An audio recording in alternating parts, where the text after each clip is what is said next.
Supreme कोर्टात महापालिका निवडणुकीसंबंधी उद्या सुनावणी। 3 वर्षांपासून रखडलेल्या मनपा आणि जिल्हा परिषदेच्या निवडणुकांचा मार्ग मोकळा होण्याची शक्यता।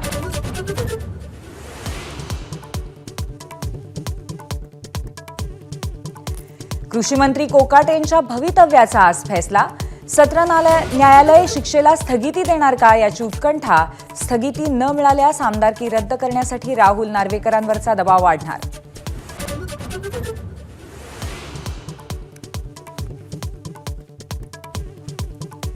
जनता दरबारमुळे शिवसेना भाजपमध्ये शीतयुद्ध। एकनाथ शिंदेंच्या ठाण्यात मंत्री गणेश नाईकांचा जनता दरबार, तर पालघरमध्येही जनता दरबार घेण्याचं सरनाईकांचं आव्हान।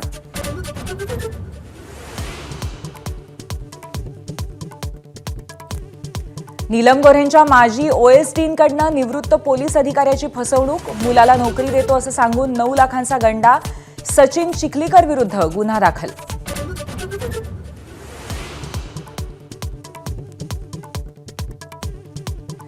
नीलम गोऱ्हेंच्या उद्धव ठाकरेंबाबतच्या वक्तव्याविरोधात महिला पदाधिकारी रस्त्यावर उतरण्याच्या तयारीत, तर रश्मी ठाकरेंच्या उपस्थितीत पुण्यातील महिला पदाधिकाऱ्यांची मातोश्रीवर बैठक।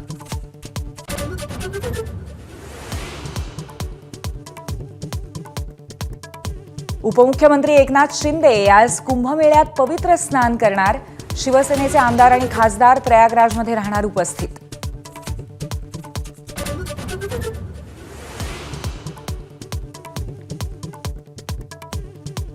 मंत्री धनंजय मुंडेंविरोधातील तक्रारीवर आज परळीच्या न्यायालयात सुनावणी। निवडणूक शपथपत्रात खोटी माहिती दिल्याचा करुणा मुंडेंचा आरोप।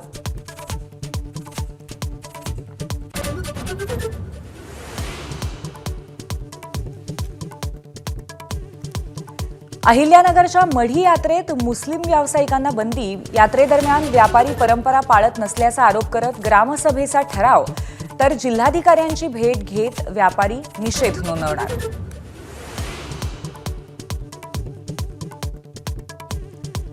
पंधराव्या ऑल इंडिया पोलीस कमांडो स्पर्धेत महाराष्ट्राच्या फोर्स 1ची बाजी।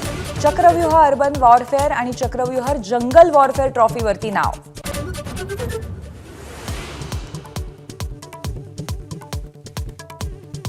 विराट कोहलीच्या शतकाच्या जोरावर भारताचा पाकिस्तानवरती 6 गडी राखून दणदणीत विजय।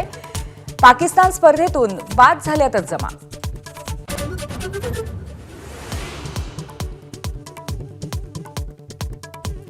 पाकिस्तानला हरवताना विराटकडनं विक्रमांचा पाऊस। विराटच्या वनडेत 14,000 धावा पूर्ण।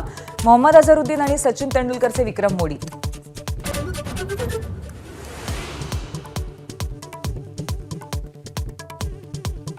विराटच्या शतकाचं पाकिस्तानात जबरदस्त सेलिब्रेशन। इंदूरमध्ये राजवाड्याला रोषणाई, तर पुणे, बडोदा आणि जम्मूमध्ये मध्यरात्री चाहते रस्त्यावर।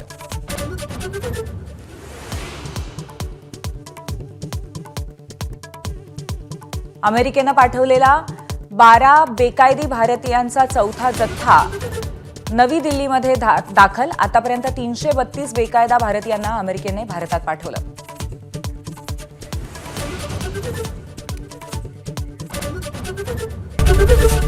एबीपी माझा, उघडा डोळे बघा नीट।